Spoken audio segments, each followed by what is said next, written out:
प्रिय विद्यार्थियों, हिंदी साहित्य बीए द्वितीय वर्ष की कक्षा में आपका पुनः स्वागत है। आदिकाल साहित्य के अंतर्गत हम जो लौकिक साहित्य या जो लोक साहित्य है उसकी सामान्य विशेषताओं या प्रवृत्तियों का हम अध्ययन कर रहे थे। उसी को हम आगे बढ़ा रहे हैं। अगली जो विशिष्टता है लौकिक साहित्य की, वह है नक्षिक वर्णन परंपरा का प्रणयन। राउलवेल आदिकालीन लौकिक साहित्य की महत्वपूर्ण रचना मानी जाती है। ये गद्य पद्य मिश्रित चंपू काव्य है। चंपू काव्य क्या होता है, मैंने आपको इससे पूर्व के प्रकरणों में बताया था कि जहाँ पर गद्य और पद्य दोनों हो तो उस सम्मिश्रित जो रचना है, मिश्रित जो रचना है, उसे हम चंपू काव्य कहते हैं। राउलवेल में जो इसके रचनाकार है रोड़ा, उन्होंने जो जिस प्रकार से जो नक्षिक का वर्णन किया है, नक्षिक यानी नक्शे लगाकर शिक तक, अर्थात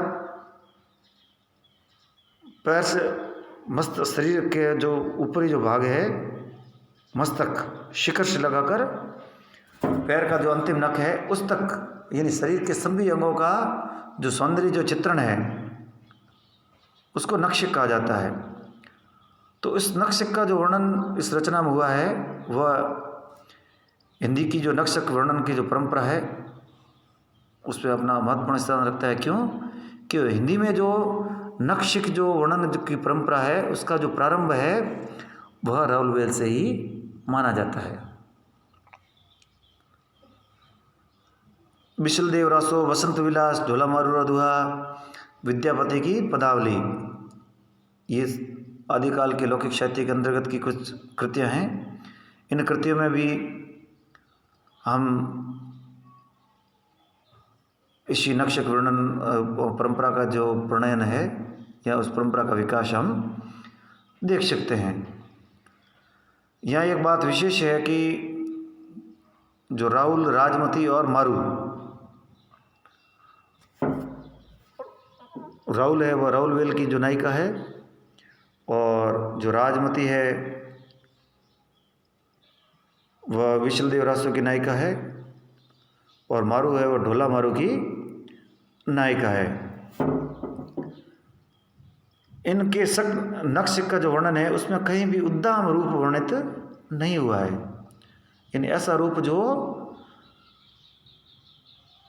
काम वासना जगाए, इंद्रियों को उत्तेजित करे, इस प्रकार का अश्लील रूप इसमें नहीं दिखाया गया है। ये नायिकाओं का जो सौंदर्य वर्णन है उसमें एक जो मर्यादा होती है कुलीन स्त्रियों की, उससे वह यह बंधा हुआ है। यानी नक्षिक का वर्णन की जो परंपरा है वह रीतिकाल में हमें सर्वत्र देखने को मिलती है, लेकिन जिस प्रकार की जो शालीनता और जो मर्यादा हमें आदिकाल के अंतर्गत जो लौकिक साहित्य है उसमें जो मिलती है वह बड़ी प्रशंसनीय और श्लाघनीय है, क्योंकि वहाँ पर किसी प्रकार की सीमाओं का अतिक्रमण नहीं हुआ है। अगला है प्रकृति चित्रण। आदिकालीन लौकिक साहित्य में प्रकृति का चित्रण भी पर्याप्त मात्रा में हुआ है और श्रृंगार और प्रकृति इनका आपस में अटूट रिश्ता है। और जैसे प्रकृति में परिवर्तन होता है, मन के भाव में परिवर्तन होता है, उसी के अनुरूप मनोवृत्तियों में परिवर्तन होता है और हमारे श्रृंगार में भी निश्चित रूप से परिवर्तन होता है। विशलदेव रासों में 12 मासों और ऋतुओं के प्राकृतिक चित्रों के संयोग और वियोग, इन दोनों का वर्णन हुआ है।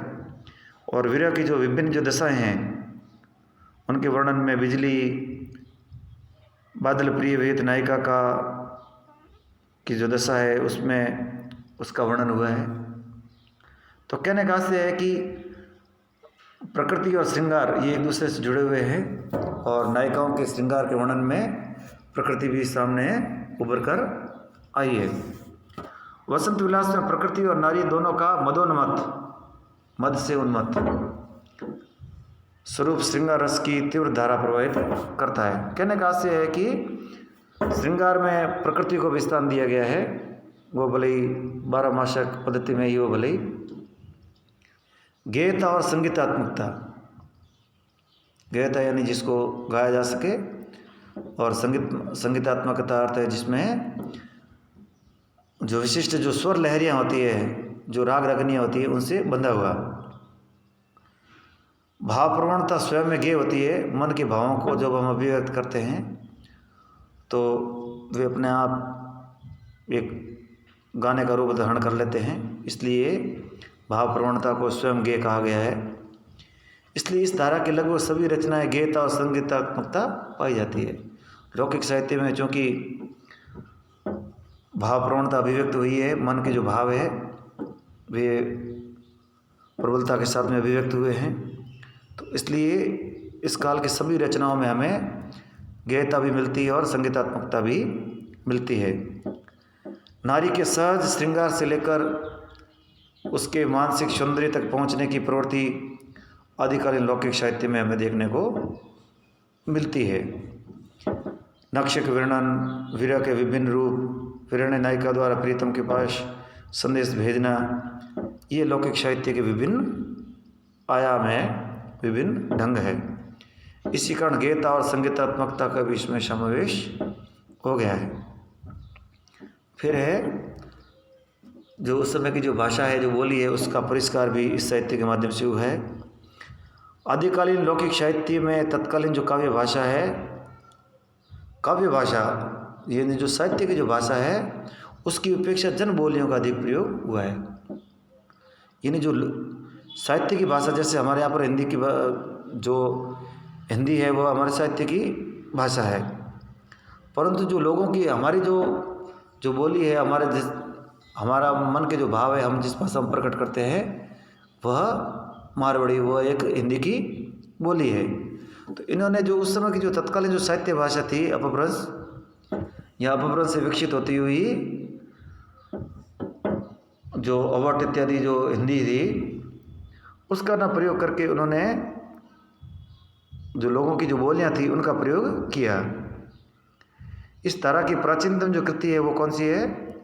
राउलवेल से लौकिक साहित्य की परंपरा शुरू ही नहीं होती, बल्कि बोलचाल की भाषा साहित्य के लिए प्रयोग करने की एक परंपरा भी प्रारंभ होती है। तो राउलवेल में जो नक्श का जो सौंदर्य चित्रण है वो तो अपने आप में विशिष्ट है, साथ ही साथ में जो जन बोली है, लोगों की जो भाषा है, उसके प्रयोग करने की परंपरा भी इसी कृति से प्रारंभ होती है। विशल देव रासो, ढोला मारू दुआ, विद्यापति की पदावली, इन रचनाओं में भी उस समय जो स्वीकृत जो काव्य भाषाएं हैं उनसे हटकर जो बोलचाल की जो भाषा है उसका प्रयोग किया है, ताकि बोलचाल की भाषा का प्रयोग करने के पीछे प्रयोजनता है कि वह जो रचना है लोगों के अधिक से अधिक नज़दीक पहुँचे, क्योंकि लौकिक साहित्य जनमानस की ही एक तरह से अभिव्यक्ति थी। तो जन है, जो सामान्य जो लोग हैं, उनकी जो भाषा है, उनकी जो बोली है, उसी में ही इन भाषाओं में ही ये साहित्य रचा गया है। धन्यवाद।